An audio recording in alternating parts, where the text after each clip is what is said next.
Okay, everybody, it's that time of year. It is NFL draft time. Sal Capaccio with you here. Another edition of Sal's House. You probably recognize everything around me here, right? This is what I use when I'm on Always Game Day in Buffalo with Matt Bove, what you can also see here on the YouTube page at Sal Sports on YouTube. We've passed the 12,000 subscriber threshold recently. I really appreciate it. And I know this show is going to get a lot of eyeballs and allow a lot more people to say, you know what, I should be subscribed to the Sal Sports YouTube channel, because every year for the last few years I've been doing this in one way, shape, or form. It's been with John Scott of WGRZ-TV, my good friend who is with Spectrum News now on Channel 2. John's actually at Sabres Locker Cleanout Day today, so I was very happy to invite my friend Carl Jones, who's going to join me in a little while. It is our annual double mock draft. What that means is we're going to have two mock drafts we do for you today. One, I'm going to start with the first pick. We're going to rotate picks. Then Carl has 2, I have 3, he has 4. We go all the way to the Bills at 30, and we see where we land. Then we do it again. Carl will start with the first pick. I'll do number 2, and we rotate till we get to the Bills at 30. It's always a fun exercise. We'll see how it lands. Before we do any of that, and I bring in my good friend Carl Jones and my Syracuse brother Carl Jones, just want to thank our sponsors and tell you a little bit about what's going on, because we got some really cool stuff happening here at Sal's House, including a very big show coming up on Tuesday night, a live show at Sports City Pizza Pub, 1407 Niagara Street. This is going to be awesome. It's going to be a pre-draft show. Chris Trapasso, CBS Sports, we have him on WGR a lot. He's going to join me live, other media members. Carl's welcome to come. Anybody's welcome to come. You might see, you never know who you're going to see from the local media. And on top of that, how about this? Our friends at TSE Buffalo have chipped in. Let me grab this for you here, okay? Everybody who shows up Tuesday night, we're going to start at 7 o'clock. Everybody who shows up is entered to win a Keon Coleman signed jersey. Look at this. This is from and courtesy TSE Buffalo. And you are also entered to win a Jim Kelly Hall of Fame plaque. How about that? All right. Jim Kelly Hall of Fame plaque, Keon Coleman signed jersey. You got to be there, though, for the live show Tuesday night, Sports City Pizza Pub, 1407 Niagara Street. It's going to be a great time. Obviously, it's a great spot to watch all the games, no matter what sport. Got the wings, got the beer, got the pizza, got all the food you want, all your Buffalo favorites. And of course, we want to thank Herbal IQ. Herbal IQ, New York State licensed dispensary. They are set to open very shortly. Their brand new store. Now, they're in Transit Road in Depew. Their current store, old store, whatever you want to say, is fantastic, but the new one's even better. It's huge. It's shiny. Wait till you see it. We're going to be doing stuff with Herbal IQ. Hopefully, they're going to be there Tuesday night to tell you a little bit more about them as well. And then finally, 3-2 baseball. My son, Max, as you know, plays pretty much every sport in the world. We've been going to 3-2 baseball. His team trains there. It's an indoor facility in Tonawanda and in Clarence. You got to check them out online, 3-2 Baseball Buffalo. It's right there, 3and2buffalo.com, I should say. You see the website scrolling over right there. If you have a team, softball, baseball, little league team, high school team, doesn't matter. Individual specialized clinics, doesn't matter if it's hitting, pitching, catching.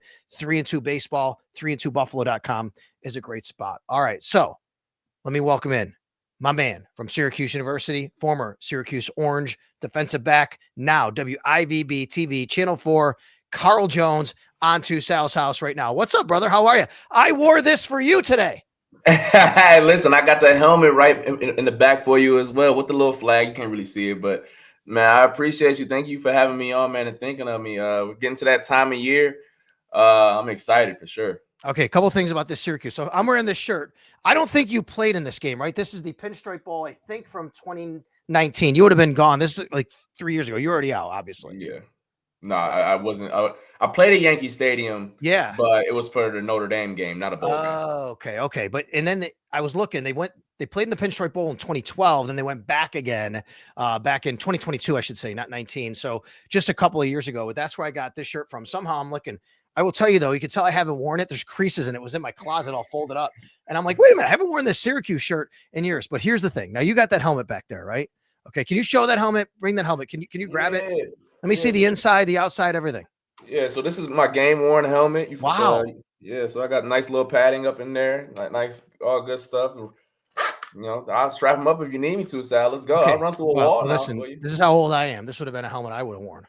Oh, Lord. See, I'm glad I was born in 98. because that don't look like something I want to put on my head. No, I get it. I totally get it. Look at this. This is a Syracuse helmet from the 1980s. Actually, I didn't actually wear this. Of course, didn't play at Syracuse, but this would have been a helmet. And this is a Syracuse helmet from the 1980s. Boy, things have changed a lot, haven't they? Just a little bit. I don't know. I'm put it like this. I'm glad my parents had me when they did. I totally get it. Wait till you listen. When you have kids and they play football, you're going to say, "Man, we didn't have technology like that." Just like I say now. Yeah, they're gonna look at that helmet and think it's archaic as well. No doubt about it. All right. So before we get to this mock draft exercise, big news came down on Thursday evening. The Bills re-signing Tredavius White, cornerback. He comes back after 7 years in the organization. He leaves for a year, goes to the Rams, goes to the Ravens. Obviously, a player that is beloved in Buffalo off the field and on the field for what he did. But there's a reason they moved on from him last year, right? I mean, the injury concerns, getting up there in age, the salary cap hit. What are your thoughts about Tredavius White coming back? First, like just the person himself.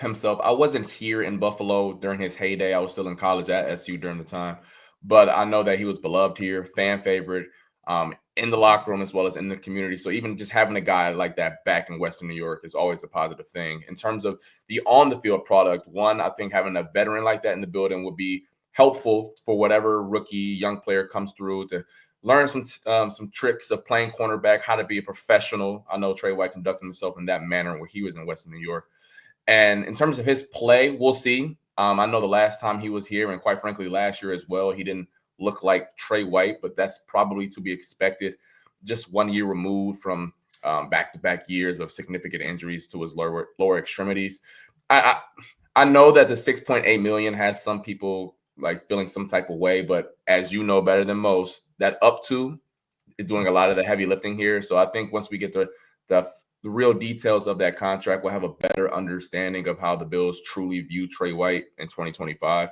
But it doesn't hurt if they take a more toolsy cornerback on day 1 or 2 of the NFL draft next week. It allows them to get a buffer period inside to ramp him up. And if that corner isn't ready, then I mean you have 2 cornerbacks on the roster and Dane Jackson and Trey White, who maybe aren't ideal candidates, but can hold down the fort until that young pup is ready. Carl, you played corner at the college level, high level. And obviously these injuries very significant for a player like that. He's now 1.5 years removed from the Achilles, 2.5 years removed from the ACL. Do you think that even last year, maybe the Achilles would be impacting him? And how much maybe, is there a spot for him to grow, to get better and say he's even a little bit more past that, obviously, from where he was? Yeah, I mean, I think the biggest part is the mental hurdle. Sure. I mean, Trey White told that to us after the ACL injury the first time, of how some people were like, "Oh, he's not back as maybe as soon as we project off of an ACL," and he said, "Man, the mental hurdle was just as tough as the physical rehab." So now he's even further removed from the Achilles injury. That's always beneficial in terms of more confident out there on the field in a position where your lower extremities are of the utmost importance. And I think that you can't think and second guess and worry about things that are you have to rely on every single play. I'm not a doctor though, so I'm not going to project in terms of the physical portion of how he will look going forward. But I do know last year he looked much better in December and January for the Baltimore Ravens than he did in September with the Rams.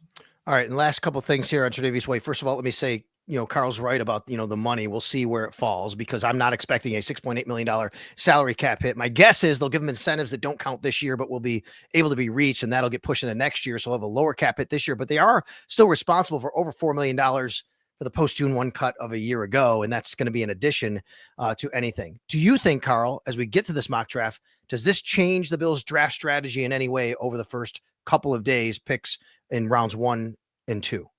No, because I've always felt as if the NFL draft shouldn't be a year-to-year thing. It should be how you should build your team for a 4 to 5 year outlook. Because going forward, you have Christian Benford, who is locked in through, I believe, the 2029 season. But outside of him, they don't have a cornerback who will be here in 2026. So you still need to get a guy who you feel comfortable rolling out there at CB2 next year. So no, I don't really feel that different as like on how they should approach the draft. If the board doesn't fall a certain way, then hey, maybe don't force it at 30 like you may have felt 48 hours ago. But no, I still feel as if they need to come out with some significant value from the cornerback position through those first 3 picks. All right, Tredavius White. We'll see if he talks to the Bills media next Tuesday. We will hear from Both Brandon Beane, pre-draft press conference, and Josh Allen, at least on Tuesday. It's hard to believe, but it happens with the NFL. We know the way this cycle works. Off-season workouts begin Monday, April 21st, coming up this week. All right, everybody, it is time to get into our mock draft. We have my producer, Colin Ritchie, is with us today, and he's going to be running the mock draft simulator. We're going to use PFF. It's just something he's familiar with. I'm familiar with. I don't know if you are as well, Carl, but it's one of the draft sites that are out there that you can do this too. You know what I'm going to do, guys? I'm going to do a little bit of play a little music underneath us. How about that? Play a little music. Hold on, wait. Lower this. How's that? Is that a little? We got that? Can you guys hear that? All right. Let's do it. All right, play a little music underneath us. Carl, this is what we'll do. I'm gonna let actually you start off with the first pick in this first draft, and then I'm gonna start with the next time we do it. I'll start off with the first pick. So the first pick belongs in this draft to the Tennessee Titans. So we're gonna rotate. You'll have the odd numbered. I'll have the even numbered for the first time we go through this. Let's start it off. Carl Jones, you start us with the Tennessee Titans at pick number 1. Not going to overlook this. Cam Ward will be a Tennessee Titan probably by 8:03 next Thursday. Yeah, I agree 100%. That is where they're going. Carl, I know that you grew up a Cleveland Browns fan, and this pick is going to be very special and dear to you, and you should love it because I'm going to go with Travis Hunter. I think this is a no-brainer. Travis Hunter, to me, is the best player in this draft. He's a generational talent. The question might be where they play him, wide receiver or defensive back. I'll let you get into that when you get on the clock for the Cleveland Browns if you take him. But I would say this, put him anywhere, man. This kid is special, and the Cleveland Browns need special players right now. They're competing in a very high-level division, so I'm going to go with Travis Hunter as the number 2 overall pick to the Cleveland Browns. Number 3, on the clock, the New York Giants. This is where things start to get interesting, Carl. Yeah, like their biggest and glaring hole is at quarterback, but I don't feel the board falls away to where the value is worth it for the number 3 overall pick. There are 2 legit blue chip players in this draft, 3 if you want to count Ashton Genty. Abdul Carter is one of them. I know you look at the depth chart, you have Kayvon Thibodeau and Brian Burns at your bookends. Do you really need an edge guy? Yeah, it doesn't really matter. You get Abdul Carter in the building and worry about the semantics later, taking him right here at number 3. Okay, Abdul Carter from Penn State, number 3. Let's go to number 4. Look, a team that I think is on the uprise. I mean, you have a better coach now, obviously, in Mike Vrabel in New England. You have a very good young quarterback. They need to add playmakers, though. The other thing they need to add, they have to protect their young quarterback, and that's where things start to get very interesting because they could go with a skill position player. But I'm going to go with Will Campbell here at number 4. I think he's the best offensive tackle in this draft. They have to protect their young quarterback, Carl, the New England Patriots at number 4. So as much as they could go skill position, I think they go offensive line here if Will Campbell's on the board. With the Jacksonville Jaguars at number 5, I think this is where the draft can go a little wonky. I know a lot of people have projected Mason Graham to go here off the board because he's probably the next best player, but there's some questions on his measurables and how it shakes out at the next level. I hear you, but I still think his tape is good enough to justify taking him at number 5. So I'm going to go with the consensus here and send Mason Graham down to Duval. Mason Graham. How about that? Carl Jones taking a Michigan guy before any Ohio State player goes off the board. Carl is a very big Ohio State fan, but he is a special player, no doubt about it. Mason Graham. He goes number 5 to the Jacksonville Jaguars. We are on pick number 6. You can follow along right here. You see it scrolling along on your screen. Thanks a lot to Colin Ritchie, my producer. Carl Jones joining me here from Channel 4 WIVB-TV. I think this is a slam dunk, everybody. The most mocked player to a team outside the top 5 might be this guy right here, Ashton Genty, the running back from Boise State, to this team, the Las Vegas Raiders. This is to me, no-brainer for the Raiders if they're right there and have a chance at the running back, Ashton Genty, who, by the way, came 7 yards away from breaking the all-time single-season college rushing record set by Barry Sanders. He didn't break it, but he was close. He's a special talent. I got the Raiders taking him at number 6. All right, let's get to pick number 7. Carl Jones up next for the New York Jets. Yeah, Aaron Glenn came from Detroit where they were all about the trenches. They want to play bully ball. They're physical in your face. He saw what Penei Sewell did at right tackle, what Taylor Decker did at left, and all the great players they had on the interior. He's going to get to the Big Apple and say, you know what? I want that same type of physicality up front. We're going to take Armand Membu, the tackle from Missouri here, and trying to beef up the trenches and hopefully solidify whatever quarterback of the future they have going forward. All right, I like it. Very good pick there for the Jets, but, we'll see how it turns out with new quarterback Justin Fields. Obviously, he's protecting. Number 8, the Carolina Panthers. I think Carolina's had kind of a little bit of a sneaky good, the end of the season. They get into the offseason here. Dan Morgan, former Buffalo Bills front office man, he's obviously someone who's, at their their GM right now. Boy, they can go in a lot of different ways. They have wide receiver. We're looking, what does PFF say? Wide receiver, edge, defensive back. I think it's all on the table for them right now, but they definitely need help at wide receiver for their quarterback, Bryce Young. And that's where Tet McMillan comes in. I think he's probably considered the #1 consensus overall receiver, but I am curious about real quick on your thoughts on him because there's some polarization with McMillan. Carl, what do you think about him? I think that he's a good player, and I know maybe in most years he wouldn't be the clear-cut #1 wide receiver one. I mean, technically not this year either with Travis Hunter in the NFL draft. Right. But nonetheless, 6'5" guys who can move like that, I'll bet on that skill set and worry about all the other stuff later. All right, number 9, the New Orleans Saints. Yeah, there's been a lot of smoke this year with this of late where this could be where Shedeur Sanders comes off the board. If you're the New Orleans Saints, do you want to go in that direction? I think you do. I think there's a lot of smoke with Derek Carr, and is this injury legit? Is it not? I don't know with the reports. I think you send him down there to the Bayou where, hey, maybe some of the concerns about his arm strength are kind of mitigated playing in a dome and in the NFC South for his career. I like that point. It's a good point. One thing about Shedeur is I talked to some people at the owners' meetings real quick, Carl, about like when you think about him, how much you have to think about his dad. And it is part of the evaluation, right? Like, I'm not saying it has to be a negative, but if you bring in Shedeur, you're bringing in Dion with you. Yes, yeah, 100%. Listen, Prime is global, and Prime is going where Shedeur goes for sure. No doubt about it. Okay, Chicago Bears. We are getting into the top 10 now, or just outside the top 10, 10th overall pick. The Chicago Bears. They could go a number of different directions here. I actually think the Chicago Bears could think about what they've done here. Okay, they hired Ben Johnson away from the Detroit Lions. Think about the way they built the Detroit Lions. They already have some pass catchers. What they don't really have is a real downhill running back that they can count on, down in, down out. Omarion Hampton fits that. So I'm going to go Omarion Hampton from North Carolina with the Chicago Bears at number 10. Boy, they are really building a nice offense if, of course, Caleb Williams takes that next step. The San Francisco 49ers had a bit of a down year last year, looking to rebound. They're pick number 11. Yeah, and when they bring back Robert Saleh, I'm of the belief they want to get back to how his defenses were in San Francisco. If you think back to that Super Bowl run back in 2019, DeForest Buckner, D Ford, Nick Bosa. I'm missing my guy down in Jacksonville, right? Arik Armstead. Mm-hmm. That was a nice quartet up there. Outside of Nick Bosa now, they don't really have that juice. So I'm going to take Derek Harmon here, who is probably my second favorite defensive tackle. If you want to do it off the measurables, he might be my favorite. He has some really good upside. Take him here, send him to the Bay where you put him next to Nick Bosa and watch some magic happen. Yeah, that's a guy I would love. For the Bills, I agree with you. He's not going to be there for the Bills. He goes number 11 here to the San Francisco 49ers. Okay, number 12, the Dallas Cowboys. Dallas Cowboys also could go in a number of different directions here. We've seen them make a trade already for a cornerback from the Buffalo Bills, obviously, and that is Kyer Elam. You could think about a running back here for Dallas, I think, for sure. I'm looking at, where they could go. Let me just take a look. A couple of places along the board. In fact, you know what? I'll stay there. How about this? No, I don't know if this is quite the running back I want to take. Just looking at the group. Oh, you know what? How about this team?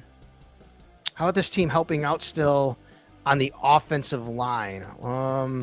Boy, this is a tough one for me. I haven't really thought about Dallas until last time I did Dallas. We had a Channel 4 mock draft, and I gave them Omarion Hampton. But this is not really what they're going to be able to get for this particular spot right here. Okay, give me 1 second, guys. You know what?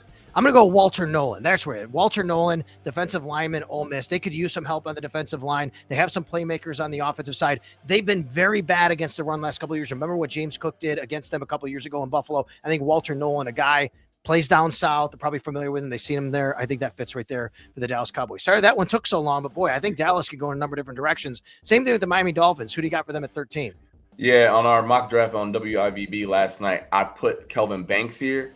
However, I just took a quick peek at their depth chart at cornerback. Just want to rattle off some names for you guys. Doug Storm, Cam Smith, Isaiah Johnson, Jalen Ramsey, who they probably are going to trade, and then Ethan Bonner. Yeah, we're sending Will Johnson to South Beach because a lot of those names, you guys have no idea who they are. I think he's going to be a plug-and-play guy for the Fish. Okay, who did you go with there? Give me the name again. I just got to put him in my thing here. Will Johnson. Will Johnson. Will Johnson, cornerback from Michigan. I've said this before, just so people know, he has some family here in Buffalo, so I've been kind of tracking his career and watching it, and I'd hate for him to go to Miami as a Bills guy here covering the team. But you know what? Good for him if he does. Okay, The Indianapolis Colts are on the clock next. You know what? I'm sitting there looking at Indianapolis and going, wait a minute. Tyler Warren is still out there from Penn State. He is a fantastic tight end who can do it all. I think this just fits for Indianapolis, giving them an ability to add another playmaker to the offense. So I'm going to go Tyler Warren, Penn State, for the Indianapolis Colts here. 15 on the clock is the Atlanta Falcons. Yeah, I want to give credit to Matt Williamson, NFL account here. He tweeted this about a few months ago about how bad the Falcons pass rush is. They were 31 in sacks, 31st in sacks last year. The last 5 years, dead last. Last 10 years, dead last. Last 20 years, dead last. A guy who I think is good off the edge this year, Mike Green out of Marshall. I know he has some stuff off the field, but I think as a pure player, he's one of the best 12-ish players in the draft. Yeah, that's a good pick right there for them. I'm taking a look at the Arizona Cardinals here. Boy, there's some really fantastic players still on the board, but they really need some help in the interior defensive line. I don't know if it's too early to go for somebody in the interior defensive line. It's not too early to stick to the defensive line. They could go in a number of different directions here. I'm going to go with Kenneth Grant. Kenneth Grant going to the Arizona Cardinals. I think that's an area where they could use some improvement. And there's another Michigan guy off the board. They have some fantastic talent that's going to be drafted early in this draft. The Bengals at number 17 for Carl Jones. If you're a Bengals fan, the way this board fell, you are miserable. I mean, you lose all three defensive tackles are off the board by this point. I think you're probably just going to have to swallow your pride and take the last remaining, in my opinion, top tier pass rusher in this draft, and that's going to be Donovan Ezuraku, if I believe that's how you say his name, from Boston College. A bit of a smaller guy, but he can really get after the passer, get after the quarterback and have some juice up front. 16 and a half sacks last year, no doubt about it. All right, the Seattle Seahawks are on the clock. They've been kind of going through a bit of a transformation. They're always an interesting team. They've had some years here where they haven't had some number one picks, and now obviously they don't have Geno Smith at quarterback anymore. What they also need is someone to snap the ball, and a guy who can play the interior. I think Tyler Booker fits for them here. It might be a little early to take him, but Tyler Booker, guard from Alabama, I think he has some flexibility to play center as well. That can help the Seattle Seahawks. So look like they're trying to really build through the trenches with their new coach, Mike McDonald. All right, pick number 19, the Tampa Bay Buccaneers. Yeah, when I envision Todd Bowles, I think of creativity and athletic players up front. Well, if Jahad Campbell is still on the board at 19, Todd Bowles is going to literally run up to Roger Goodell himself, hand the card in, and say, hey, I need this man on my team. Very fun player to watch. If you think about that Super Bowl run when it was Devin White next to Levante David, all the creative stuff they did, he's going to see Jahad Campbell and say, I can do this with him. Yeah, he is a very fun player to watch. I agree. Okay, we just had, I believe, Sean Payton, the head coach of the Broncos. There was something I had read or heard that he was talking about how running backs are definitely going to be in play for them in this draft. The question is, what kind of running back do they want? I think Travion Henderson could go here. Travion Henderson, excuse me, guy you're very familiar with from Ohio State. I think he's a good pass blocking back as well, correct? If you correct me on that. And that's something you want to obviously have. They have a good offensive line already, but helping to protect Bo Nix. What do you think about Travion? You watched him closely. Man, and I know this isn't the first thing you want to talk about with a running back. If you want to see a nice 2 to 3 minute montage of a running back in pass protection, he is so fun to watch. He's a home run hitter. He can run the rock, and he's good in pass protection. Those three things will get a guy on the field early. Travion Henderson, number 20 to the Broncos. Let's go 21. The Pittsburgh Steelers. We are doing this exercise, Carl. We don't know if Aaron Rodgers is going to be a Steeler or not, or what their quarterback situation is. Yeah, it's a really funny situation they got going on. They don't have a second-round pick, which kind of hurts things in their regard. I'm just not that much of a fan of the quarterbacks beyond Strider or Sanders in this draft. They have a glaring hole at CB2. I know Darius Slay is there now, but if a guy like Jedi Barron is still on the board at 21, I think you take him off the board there. And listen, if he doesn't fit as an outside corner, he is versatile enough to play nickel, maybe have a little safety in his forte as well. If Jedi Barron is still there at pick number 21, there's going to be some offers coming, I think, right? I mean, the way this board fell, Carl, like, I was surprised. I'm looking up going, wait a minute, Jedi Barron is still there. But you're right. I mean, just screams like the kind of player maybe that, Mike Tomlin would add, and he would be a home run hit for the Steelers at 21. At 22, boy, I think the Chargers, have an ability here to go in a number of different directions. They really need some help on offense. I'm taking a look and seeing a guy from Michigan, obviously Jim Harbaugh, Michigan, who's a very productive tight end, Colston Loveland, and they need a tight end. So I think Colston Loveland fits perfectly here for the LA Chargers at pick number 22. Let's go to the Green Bay Packers, pick number 23. Carl on the clock. Man, that Colston Loveland pick just fits like a glove with what they want to do out there in Los Angeles. If you're the Green Bay Packers here, You're going to be without Christian Watson for a big chunk of next year due to his torn ACL. So I think you take another player with some juice at receiver. How about Luther Burden? I like what he can do out there. He had a bit of a down year in 2024, but his quarterback play wasn't pleasant. I'm just going to be respectful and say that this past year. When you produce like he did as a sophomore in the SEC, that's a ball player. Get him the ball and figure out the rest later. Yeah, I like it. That would be a nice player for them. Okay, let's go to pick number 24 on the clock is the Minnesota Vikings. Boy, they could have a few different ways they could go here. I know that says they need a running back. They could help there. I think defensive line as well. Remember last year when they had some issues losing games, a lot of times it was because they couldn't get to the quarterback a few times here or there. And I think James Pierce Jr. from Tennessee would really help and fit for them. So I think you take the best pure pass rusher left on the board right now for the Minnesota Vikings with their pick at number 24. Let's go to 25. It's the Houston Texans, who've had an interesting offseason, especially up front on the offensive line. They were a bad offensive line last year with Laramie Tunsil. He's gone now. So I think that you have to do whatever it takes to make sure CJ Stroud stays upright. You bring back his Ohio State brethren, who I believe played with him 1 year down there in Columbus.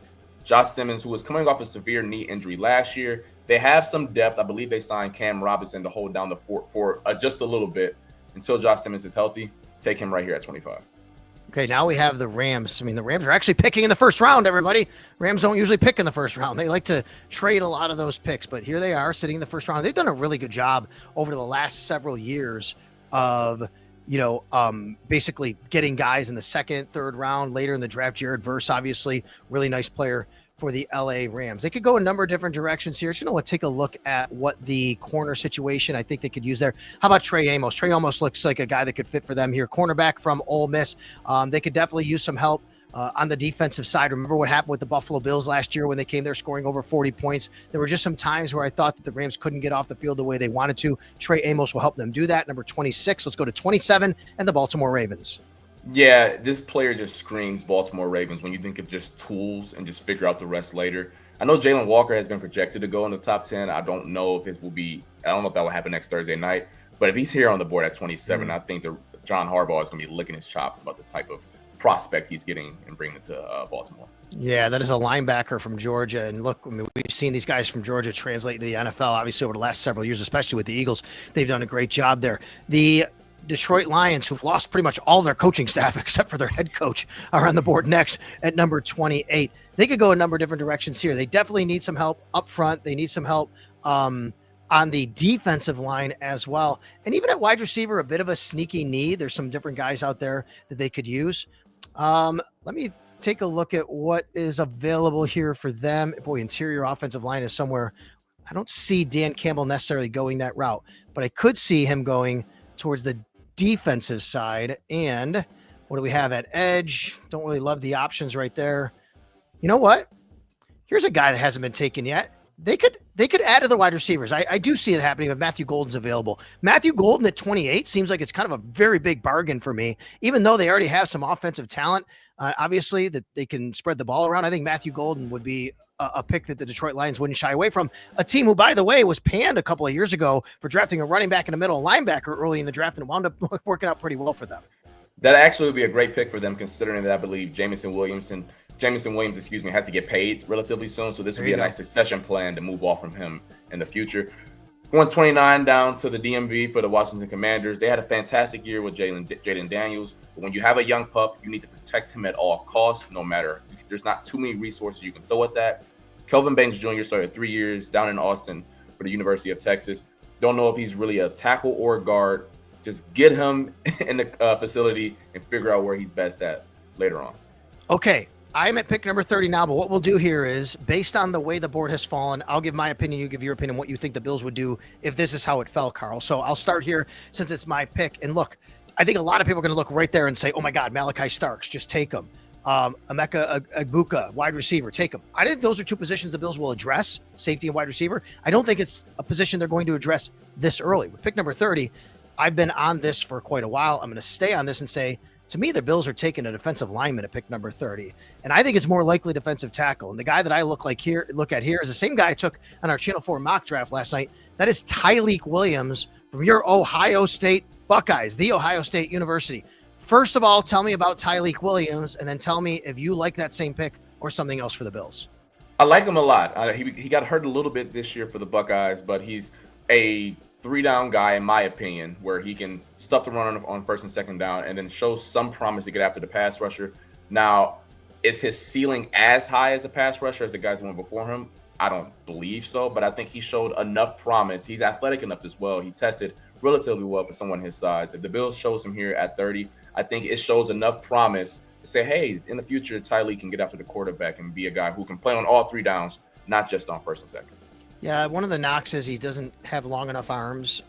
Guys are a little bit longer, and Sean McDermott has talked about length is important to him. But man, they need a one technique, a guy that can really anchor kind of, next to Ed Oliver, eat up a couple of double teams and allow Ed Oliver to be a little bit more of a penetrator. So I got Tyreek Williams. Who do you have for the Bills here? Do you go that direction or somewhere else? That was my first choice, but since we're having fun here, let's go in a different direction. Okay. The Bills love length, and they love guys who can crush the pockets in certain type of ways. Well, there's a guy in this class who is about as long as all get out, and that's Mykel Williams out of the University of Georgia. Okay. He's a guy who is day one, he will be one of your best in terms of stopping the run. He still has some ways to go in terms of getting after the passer, but he is long as all get out. I believe he is, if he doesn't have 35-inch arms, he is a tick below that. Get him into the building. He was probably projected to be a top 5 pick coming into the year. He dealt with a high ankle sprain and never really looked like himself. That's a very toolsy guy. I mean, you think of AJ Epinesa, you think of Greg Rousseau, even Joey Bosa is a big of a pocket crusher guy as well. He kind of fits to a T to what the Bills have done in the past. All right, there it is. The Bills and the rest of the first round, our first time through. We're going to do it again here. So before we do that, I'll let you, Colin, kind of reset the board a little bit, get everything back going.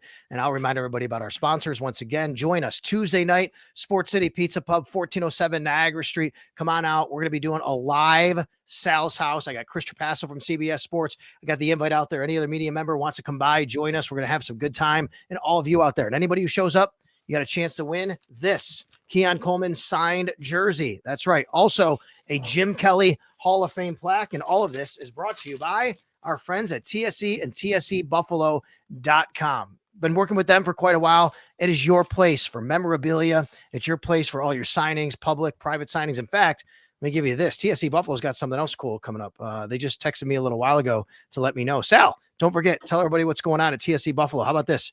It is their mystery box giveaway coming up on April 24th next week. Their mystery box giveaway.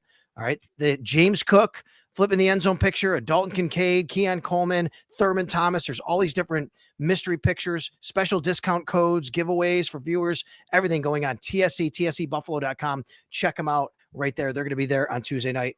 Herbal IQ, New York State licensed dispensary. Thanks a lot for all of their support as well. They're hopefully going to be there on Tuesday to tell you a little bit more about them and their new store opening up in Depew near their current store on Transit Road. And of course, 3-2 baseball training and lessons, 3n2buffalo.com. Check them out. Ron Pilot, Grant, the entire staff there. They're amazing at what they do, whether it's hitting, catching, infield, outfield, conditioning, hitting, obviously, like I said, fielding, pitching, doesn't matter. It's all right there. 3n2buffalo.com. Check them out. I know I love going there with my son, Max, and his team.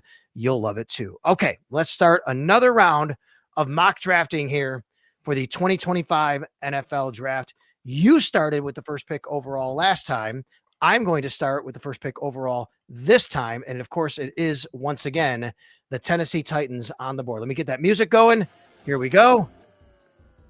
I will start just like you did. I don't think there's any real debate to it at this point, Carl. I have the Tennessee Titans going with Cam Ward. Now, I like Cam Ward. I don't think he's a slam dunk, can't miss prospect, but I do think he's a chance to be really good. The question will be how they develop Cam Ward. But at this point in time, I think it's a no-brainer that the first pick overall is going to be Cam Ward out of the University of Miami, headed to the Tennessee Titans. Number 2, and the Cleveland Browns, the team that you so passionately grew up rooting for. Back to Cam Ward for a second here to throw a little shot at him. Yeah. My Syracuse Orange beat him this November, so I ain't got no issue with Cam Ward. You know, you feel me? Thank you for helping us go to the bowl game we did, Mr. Cam Ward. Having said by the way, before you get to, you know what I can't wait for? I can't wait for Fran Brown to beat Bill Belichick's butt. That's what I can't wait for. Oh, I can't wait. I love that. So with the Cleveland Browns here at number 2, I'm going to take Travis Hunter as well. You asked me about 20 minutes or so, what did I think about his prospects at the next level? I've been going back and forth on, man, hey, I even tweeted this to you about a month ago. You play him at cornerback and you do spot duty at receiver. Yeah. The Cleveland Browns are the one unique team in the top 5 where I think it's flipped. They have a glaring hole at receiver opposite of Jerry Jeudy. And they have 4 defensive backs who they rotate a lot. Denzel Ward, Greg Newsome, Martin Emerson, and Mitchell off the bench as well. I think it's the inverse. You play him full-time at receiver and spot duty at DB, whether it's third down, 2-minute drill, things of that nature. He's that darn good of a player. And listen, I know Andrew Berry came out and compared him to Shohei Ohtani yesterday. I'm not about to call my man a Hall of Famer, but you give him the opportunity to do so and then rein it in if he can't handle it. I love it. Travis Hunter, I love the player. I love his background. He's just been a stud every step of the way. Also an academic All-American, by the way. I think that should be noted for Travis Hunter. You know, there's a kid that, you know, he's succeeded in the classroom as well. And I think that's notable and it's really cool to see. All right, number 3. Sorry to do this, everybody, but I'm going to stick in where we have since the first draft, because to me, there are 2 real blue chip players in this draft. It's Travis Hunter, it's Abdul Carter.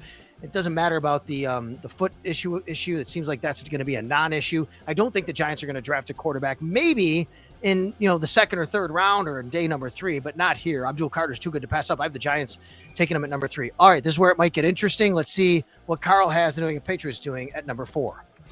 Yeah, when you talk about guys in the top 5, we're projecting forward, and a lot of these guys are based off measurables. Remember, Trevon Walker went over Aiden Hutchinson just based off the fact that he was a freakazoid at the combine. I know Will Campbell has played great in the SEC since he was 18, but Armand Membu is built different at tackle. He is built what elite tackles look like. I'm going to go different from where we went in the first draft. I think Mike Vrabel sees those traits and says, you know what, bring that into the building. We'll build around that. You really like Membu a lot. You took him early in the last draft. What do you like about him so much?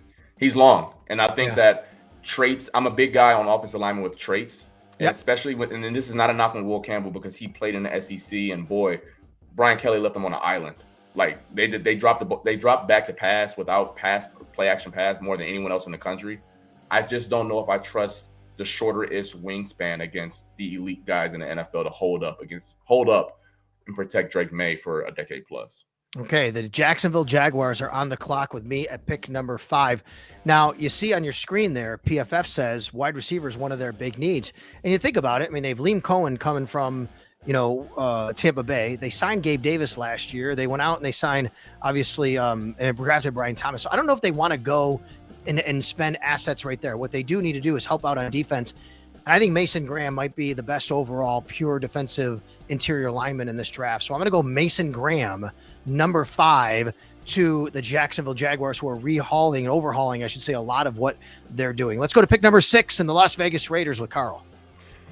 Yeah, I've been debating, like, man, do I want to give them trench help? I know Pete Carroll builds his teams, and they always go out of left field when they take a player, right? You're like, that guy wasn't projected to go in the first round. What are you doing?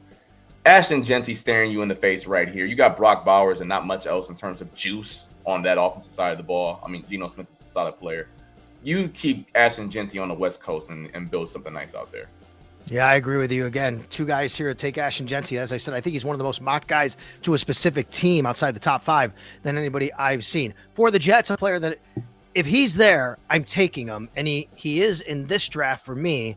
And that's going to be Penn State tight end Tyler Warren. I think Tyler Warren is exactly what they need. Look, they do not have much at tight end right now. The New York Jets, they have to help out Justin Fields. They want to obviously build it the right way here, give him some young developing pass catchers to go along with Garrett Wilson, to go along with Breece Hall in the backfield. I think Tyler Warren fits from Penn State, not too far away for the New York Jets. Let's go to pick number 8 on the clock, the Carolina Panthers. Yeah, their defense is barren of talent. I know J.C. Horn just re-signed and Derek Brown is there up front. But boy, outside of that, it's a whole lot of who and I didn't know they were still in the league type of players, with all due respect. I think this is a position where you go up front and address that position. So I'm going to go here. Let's think of an edge rusher that they will like. Let's go. I took Shamar Stewart with BKL. I'm not going to do that. Let's go to the edge guys for a second. Sorry, guys, for not making it's okay. Clean. You know what? We're going to go. I like Mike Green. Has some juice off the edge. He may not be the best guy in terms of run defense, but when you drop in the top 10, you're not trying to stop guys on first down. You're trying to get guys off the field on third down and in the fourth quarter. You took Shedeur Sanders, I think, with the Saints last round. That's the last time we did it, right? Correct. I believe it's okay. I'll be honest with you. I just don't think they can go in a different direction given Derek Carr's situation here and now what's happening with the Saints. So I'm going to have to stick with Shedeur Sanders here with the next pick. Now, look, I think that the buzz of Jalen Milroe is real, Carl. I do think he's getting more buzz, and he'll get drafted higher than people think. But you can't take him over Shedeur Sanders. So I'm going to take Shedeur Sanders here at number 9 for the New Orleans Saints. Pick number 10 is the Chicago Bears. Listen, I spoke on Aaron Glenn coming from the Detroit Lions and how they built up front. Aiden Hutchinson, we spoke about the offensive line before. He's going to get to Chicago. You saw what he did with getting Joe Tooney and getting, I forget the guy from the Rams that they got as well. He's going to do the same thing on the defensive line. My favorite, once again, defensive tackle in the draft, we're saying Derek Harmon to the Windy City. He's a guy who I think if you slot him next in that front 7 with Tremaine Edmonds, they just re-signed TJ Edwards yesterday as well. I think that'd be a nice, formidable front 7. Derek Harmon goes to the Chicago Bears. All right, let me get my screen here set. I'm following along as well on my own side here. All right, so that gets us to pick number 11. That is the San Francisco 49ers. Look, a lot of injuries last year. Obviously, Christian McCaffrey being injured. They need to do what they can to make sure that they can hopefully keep him as healthy as possible. And a guy I think could go in the top 5 is still sitting there. That's Will Campbell, an offensive tackle from LSU. So I'm going to go Will Campbell here for the San Francisco 49ers and put him right there up front. Will Campbell at number 11. Number 12, the Dallas Cowboys, the team that I could not figure out what they were going to do the last time when I had that pick. Jerry Jones likes sexy. He likes speed. He likes all the cool stuff. He wants to be the center of attention. Why not keep my man Matthew Golden in the Lone Star State? He will be in theory, a nice pick and fit next to CeeDee Lamb. CeeDee Lamb operates in the underneath and immediate areas of the field. Matthew Golden takes the top off for the defense. Nice yin and yang for Dak Prescott. The Miami Dolphins are up pick number 13. I'm going to go same position you did, but different player. You took Will Johnson. I'm going to take Jedi Brown from Barron, Jedi Barron from the Texas Longhorns here. I think that's a safe pick and a guy with a really high ceiling for a Miami Dolphins defense that really needs to be revamped here a little bit. Let's go to pick number 14 in the Indianapolis Colts. I know that people are mocking a lot of tight ends there, and they're saying, man, like they need a lot of help, like at the tight end position as Barron. But I'm sorry, you guys already have Josh Downs, A.D. Mitchell, Michael Pittman, Alec Pierce. Do you really want another pass catcher in the group that you still can't find a way to get the ball? You can't find a way to get the ball to the receivers you already have on the roster. Why include a tight end into that mix? We're going to go to the defensive side of the ball here. Lou Anarumo, who is now their safeties coach, he really likes some cool stuff. Remember what he did with he's the defensive coordinator, Remember what he did with Jesse Bates? I think he can do some really cool things with Malachi Starks. So we're going to send Malachi Starks to Indianapolis. Yeah, fun player, good player. The Atlanta Falcons are on the clock with me at pick number 15. Boy, they really just need to start being able to get to the passer. They haven't been able to do that. I'm going to go and grab, let's say, it's a choice between 2 here. You know what? We'll stay down south and we'll go with James Pierce Jr. From Tennessee. We're going to put him on the Atlanta Falcons with pick number 15. 16 is the Arizona Cardinals. The Arizona Cardinals need some juice. They need a lot of players on the defensive side of the ball, but I think if Will Campbell is still on the board here, I think this is where teams are going to start calling up and say, hey, hold on. He's too darn good. I don't care if he didn't run a 40. He's going to go out there to Arizona and team up with my man, shout out to Syracuse, Garrett Williams. Him and Garrett Williams in the same secondary. I like that. All right, so who did you grab? I'm sorry, let me grab it here. Will Johnson. Will Johnson, thank you. I think you said Will Campbell, that's why. You Will Johnson. Oh, my bad. That's okay, I wanted to make sure because Will Campbell's the tackle, obviously. So Will Johnson from Michigan goes to the Arizona Cardinals, and next up is the Cincinnati Bengals. It's hard to believe the Cincinnati Bengals are picking this high in the NFL draft, but they had a lot of issues on defense last year. I think they focus more on defense. Yes, they definitely need interior. There's no doubt about that. But man, their defense is what held them back. And I think Jahad Campbell is a perfect fit right here for what they need to kind of do to revamp their defense. So I'm going to go Alabama linebacker Jahad Campbell with pick number 17 to the Cincinnati Bengals. Number 18 is the Seattle Seahawks. Yeah, I'm not going to overthink this one right here. They sorely need an outside receiver. I know they brought in Cooper Kupp, but he's more of a slot guy. Jackson Jigba can play on the outside a little bit, but you like him best on the inside. You bring in a 6'5" demon like Ted McMillan, and you worry about how to figure out the semantics later. They do have Marquez Valdez-Scantling in the building, but he's more of a clear out player, not someone that you want to rely in and down out. So Tet McMillan, number 18. Let's get to the Tampa Bay Buccaneers, who will be coming to Buffalo this year from the NFC South. They're on the clock at pick number 19. They need a little help up front on the defensive side, especially if they can get their hands on a guy that can get to the quarterback, considering what this league is about right now, looking at how they have to play games down there in the NFC South. Donovan Ezaraku from the Boston College Eagles seems like a good fit right here for them. So I'll go with him at pick number 19. All right, we get to pick number 20. It's the Denver Broncos.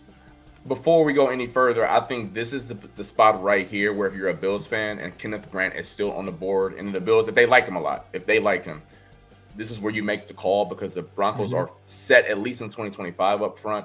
But then there are some teams who will probably like him. Pittsburgh with Cam Hayward getting up there in age. The Chargers obviously would use a guy like that, and so forth and so on. So if you're the Bills, I think this is the last spot where I think before Kenneth Grant comes off the board. Having said all of that, Sean Payton's been talking about this joker position and this flexible guy on offense all offseason. Colston Loveland's still on the board. He's not going to think twice and bring him out to Colorado.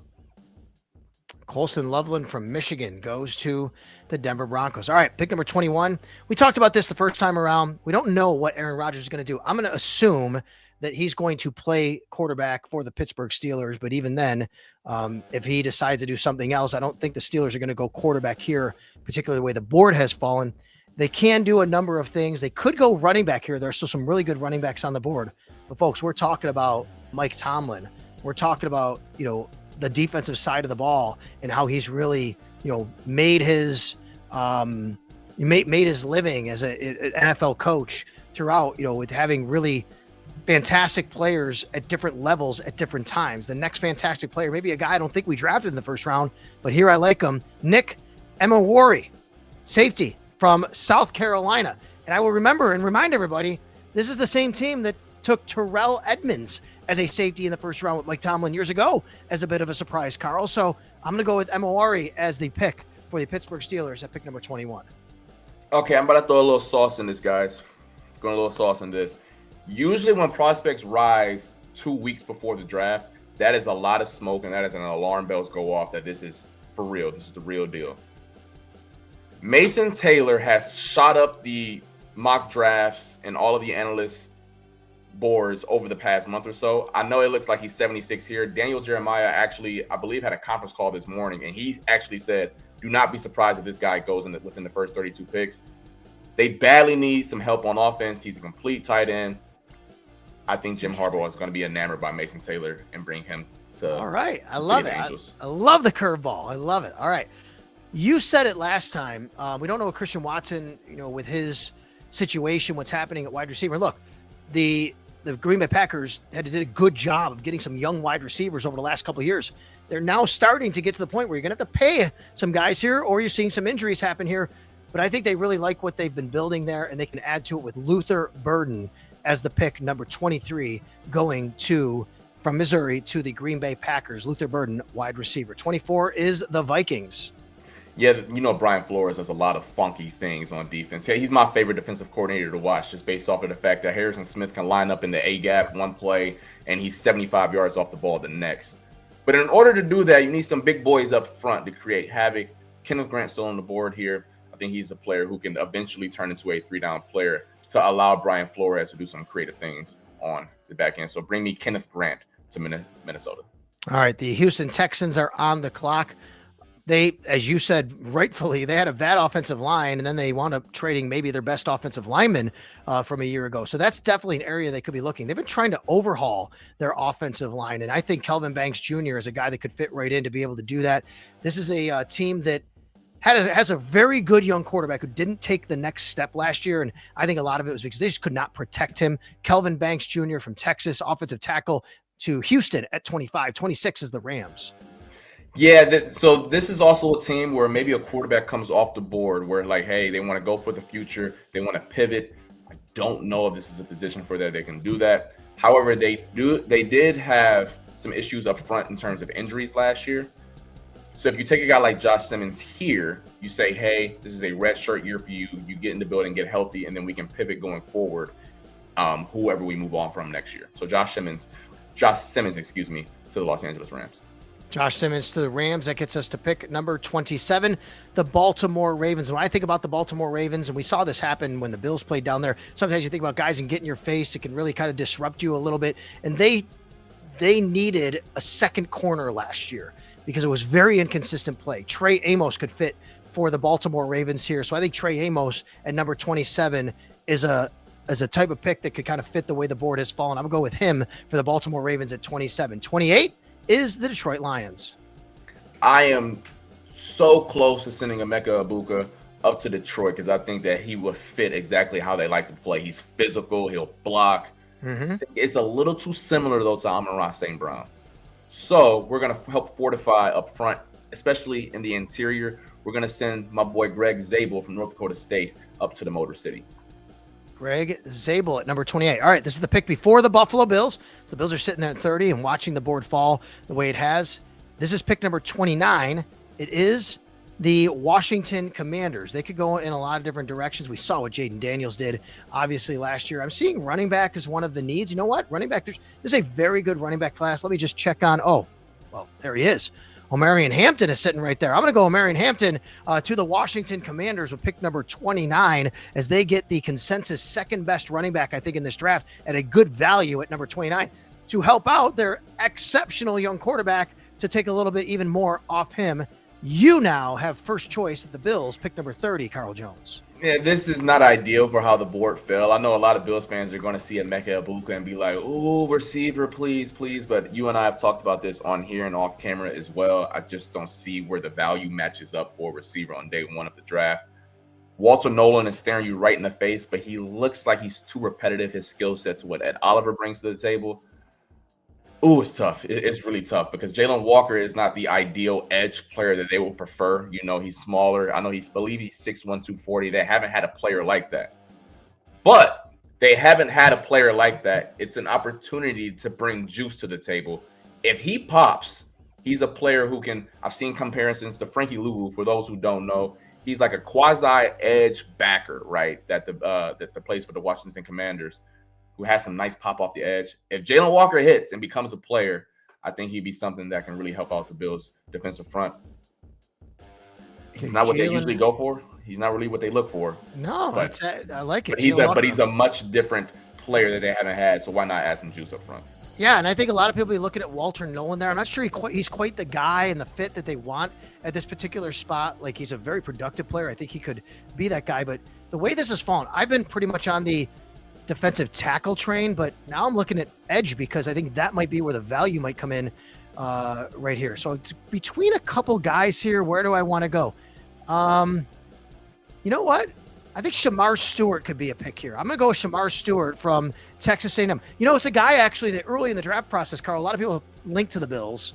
Then that kind of cooled off. But I think if you get to this point, you see where that defensive tackle group is, where I think they're going to go, and it's kind of thinned out a little bit. Maybe you get to Shamar Stewart. Now, that being said, I would also tell you that cornerback could obviously still be in play. Now, I've said from all along, I don't think that corner is necessarily going to be the pick for the Buffalo Bills. But if they get to this point, you got Maxwell Hairston still there, a Darian Porter, who I like a lot. I just feel like those guys might fit a little bit more in the second round. I'm right with you on that one. You know me, I love my cornerbacks. I just believe if you're going to stick and pick, Trey Amos is the only one where I feel comfortable not even moving back just a tad. I will feel comfortable taking him in there at 30.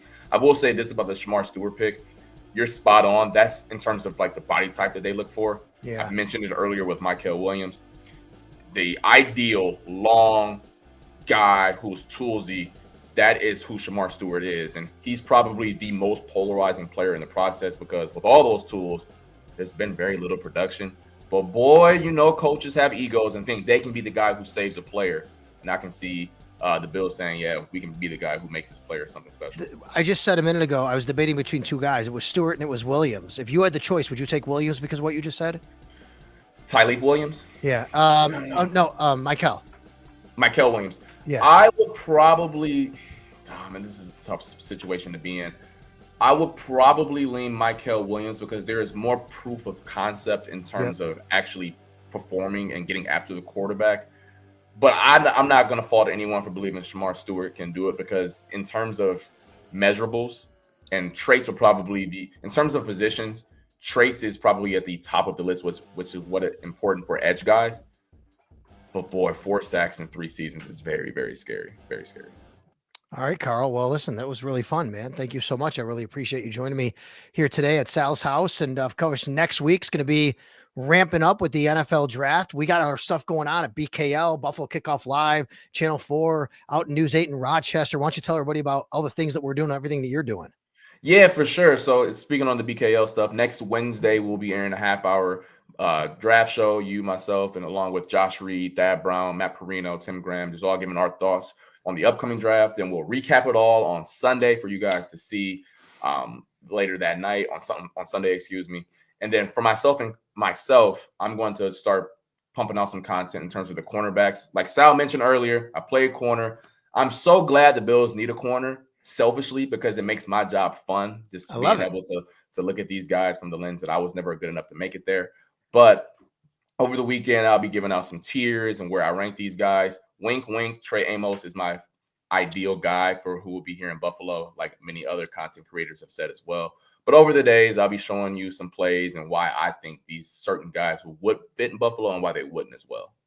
At Jones11_ on Twitter. You can follow Carl Jones right there, WIVB-TV in Buffalo. You're more than welcome to come by Tuesday night. I hope you do. Don't forget, everybody, Sports City Pizza Pub. Carl, let's have some wings, some pizza. Let's enjoy the night together. And, of course, everybody who shows up has a chance at this Jim Kelly Hall of Fame plaque, which is pretty darn sweet. But how about this? It is a signed Keon Coleman jersey. That's a pretty sweet thing to just walk into a sports bar and walk away with, isn't it, Carl? Yeah, for sure. Also, I live in Lower West Side, so Sports City is right there. So listen, if I got like a little break to slide over there, you count me in for sure. All right, you got it. Carl Jones will be showing up. Hopefully, I know we have Chris Trapasso coming as well. Thanks a lot to Herbal IQ. Make sure you check them out on Transit Road, a New York State licensed dispensary. Hopefully, we're going to have someone from Herbal IQ there to explain a little bit more about what they do in their store as well on Tuesday. And of course, 3-2 Baseball, 3and2buffalo.com for all your baseball training, personal or team needs. And thank you very much to Colin Ritchie, my producer here on Sal's house. To the next time, Carl, I'll see you. And by the way, buddy, have a great Easter, you and your family. Thank you. Back at you as well. And tell hello to the fam. Happy Easter, everybody.